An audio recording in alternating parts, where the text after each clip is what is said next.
ദിവ്യകാരുണ്യമേ ബലിവേദിയിൽ ഞങ്ങൾക്കായി മുറിയും അപ്പമാണു നീ. ദിവ്യകാരുണ്യമേ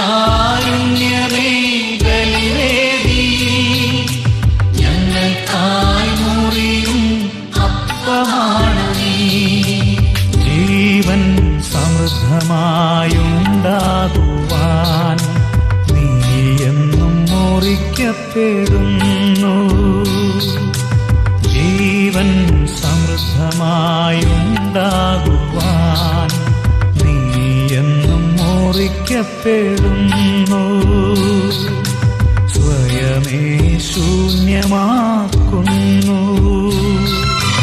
ദിവ്യകാരുണ്യമേ